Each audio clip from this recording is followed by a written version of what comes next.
बहुत दुख हुआ मुझे। तांदी गांव में बहुत ज़्यादा आग लगी और 2-3 और यहाँ पे ना कद्दू की बेल थी तो उसमें मेरे को तो डर ही लग रहा है इनकी शक्ल देख के, बड़े डेंजरस जैसे। तो मेरे को ना बहुत प्यास हो रही है, शुक्र है यहाँ पे पानी का सोर्स है रास्ते में। Hi everyone, good morning, welcome back to my YouTube channel. तो आज के ब्लॉग की स्टार्टिंग हो रही है सुबह के 8 बजे से। तो बस अभी मैं रेडी हो गई हूँ इंस्टीट्यूट जाने के लिए। और मेरे को ना 3-4 दिन से कंटिन्यू माइग्रेन की प्रॉब्लम हो रही है।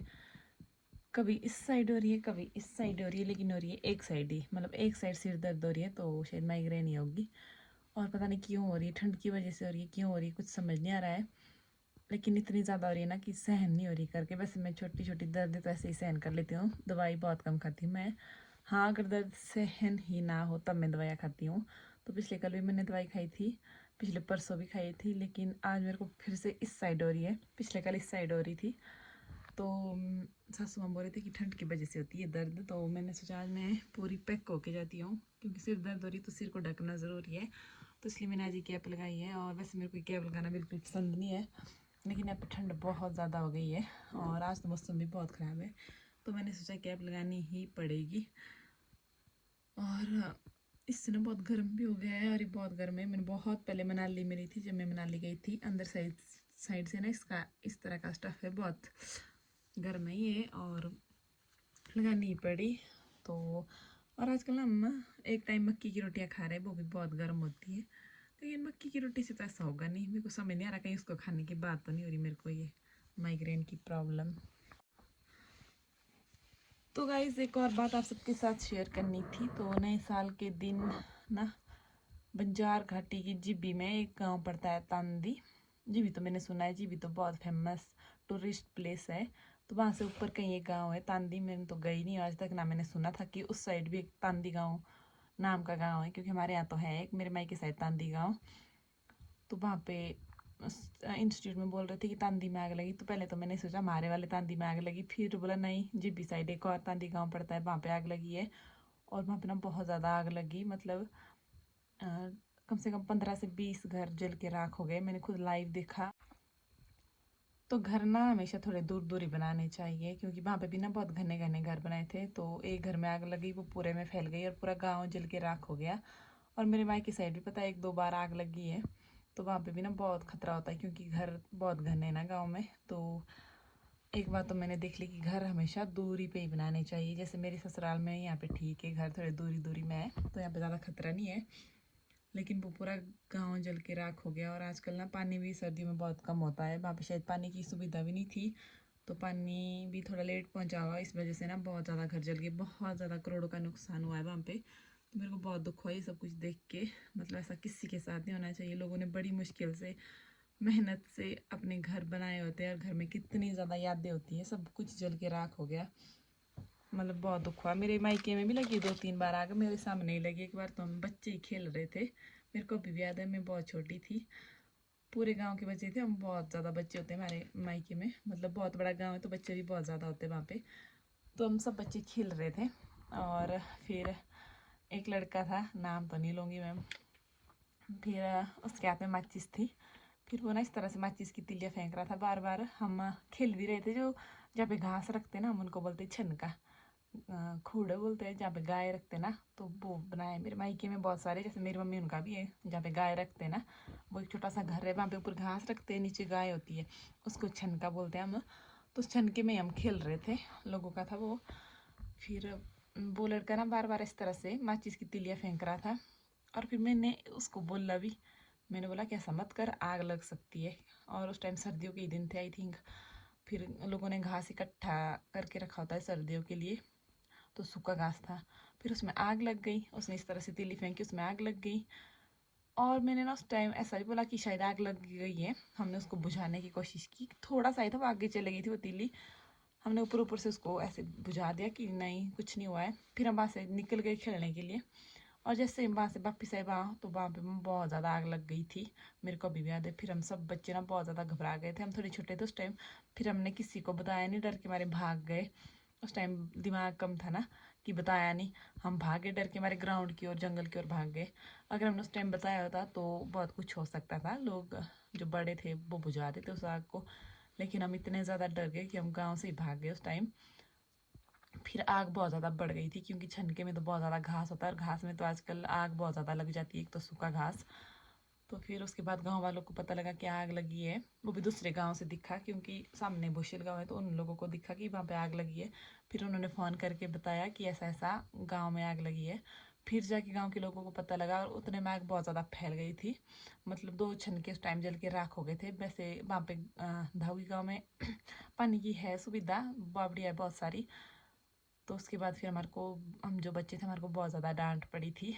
और घर वाले सब बहुत गुस्सा हो गए थे, वो तो सच्चे भी थे। अब समझ आता है कि हमने बहुत बड़ी गलती की थी। उस टाइम तो छोटे थे, उस टाइम उतना दिमाग था नहीं। तो ऐसा होता है, छनके ना बिल्कुल सेफ नहीं है। गांव में तो बिल्कुल नहीं होने चाहिए। धावी गांव में बहुत ज़्यादा है, हर घर के साथ एक छनका है। और गांव में घर ना थोड़ी दूर दूर ही होने चाहिए। तो ऐसा ऐसा है। और बहुत दुख हुआ मुझे, तांदी गांव में बहुत ज़्यादा आग लगी। और 2-3 साल पहले कोटला गांव में लगी आग, वो भी पूरा गांव जल के राख हो गया था। लोगों ने इतनी मेहनत की होती है, खुद सोचा आजकल इतनी महंगाई का ज़माना है, और एक एक चीज़ लेना कितना ज़्यादा मुश्किल होता है। तो बहुत दुख हुआ मुझे ये सब कुछ देख के। और आग का ना हमेशा ध्यान रखना चाहिए, खासकर सिलेंडर और जो ये बिजली की तारें होती है, इनसे ज़्यादा खतरा है आग लगने का मेरे ख्याल से तो। और आजकल सर्दी में तंदूर जले होते हैं, चूल्हे जलाते हैं हम पहाड़ी लोग, तो उस वजह से ना बहुत खतरा होता है आग लगने का। मेरे को तो खुद बहुत डर लगा रहता है। तो अभी मैं निकल पड़ी हूँ, और अभी तो थोड़ी थोड़ी धूप भी निकल गई है। और यहाँ पे देखिए 2 लाल कद्दू, और यहाँ पे ना कद्दू की बेल थी, तो उसमें ये 3 कद्दू लगे थे, और इनका रंग देखिए कैसा लाल है। तो जब बर्फ़ पड़ेगी ना तब हम इनको खाएंगे। और मौसम देखिए आज कैसा है।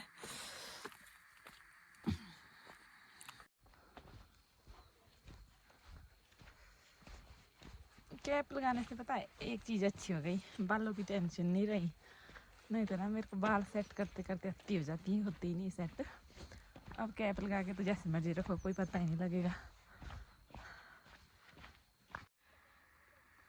तो यहाँ से आए बहुत सारे डॉग आज, पता नहीं क्यों मेरे को तो डर ही लग रहा है इनकी शक्ल देख के, बड़े डेंजरस जैसे।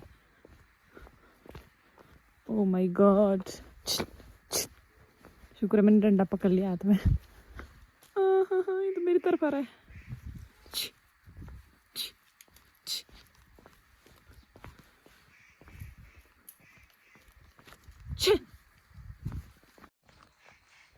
ये ब्लैक वाला डॉग तो मेरे ही पीछे आ रहा है। मैं तो डंडा पकड़ा हाथ में, अगर मेरे पीछे आएगा तो इसको मारूंगी डंडे से।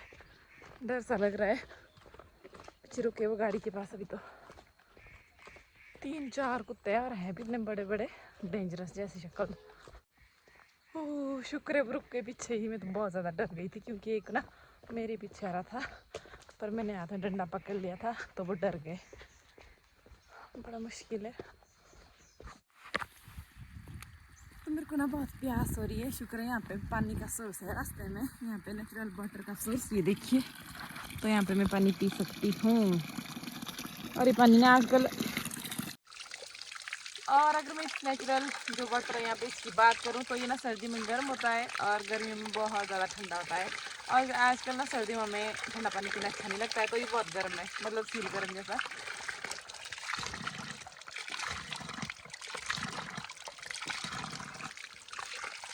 और ये पानी जो है ना पहाड़ों के बीच से आता है और बहुत हाइट से आता है, तो ये बहुत ही अच्छा होता है। इसमें कोई भी वो नहीं है, बिल्कुल नेचुरल वाटर है। ये देखिए यहाँ पहाड़ों में इस तरह के नेचुरल वाटर के बहुत ज़्यादा सोर्स होते हैं।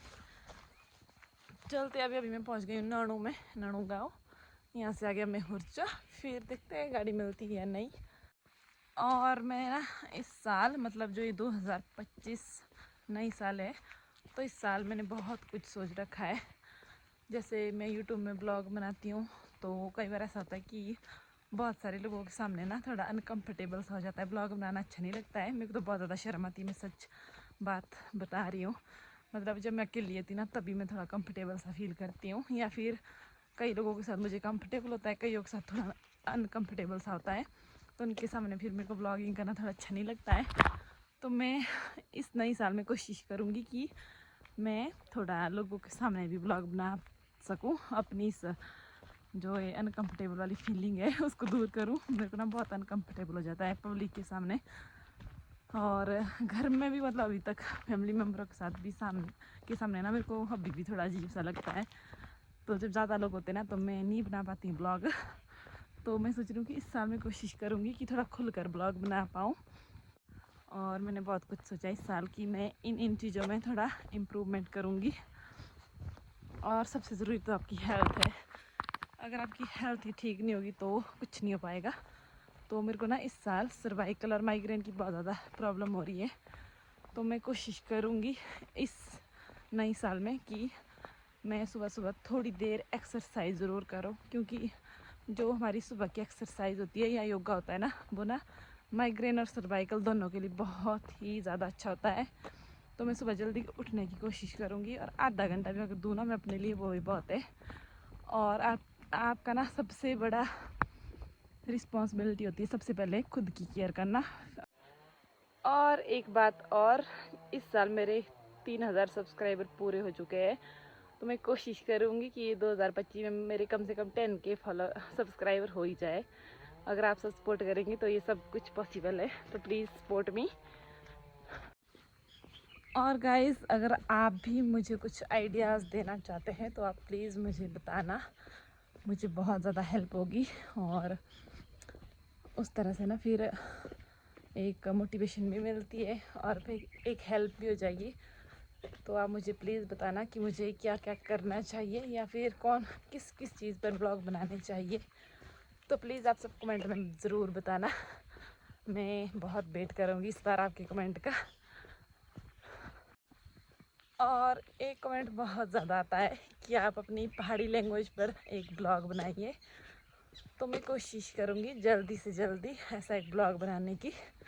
बाकी देखते हैं। और हमारे यहाँ की पहाड़ी लैंग्वेज जो है ना, मतलब मेरे मायके की थोड़ी और है, ससुराल की थोड़ी और है, थोड़ा थोड़ा फ़र्क है, बाकी तो सेम ही है। अभी तो फ़िलहाल मैं मायके की ही लैंग्वेज में बात करती हूँ। 2000 years later. तो जी अभी बज गए हैं रात के 9, और अभी जस्ट हम आ गए हैं अपने रूम सोने। तो अभी बस डिनर किया। तो बस जी आज के ब्लॉग में इतना ही। आई होप आपको ये ब्लॉग अच्छा लगा होगा। ब्लॉग अच्छा लगे तो उसको लाइक कमेंट शेयर कीजिए, और अगर चैनल पर नए हो तो चैनल को भी प्लीज़ सब्सक्राइब कीजिए। और पीछे देखिए मेरा बेटा शरारत कर रहा है। हाय आदि, हाय आदू।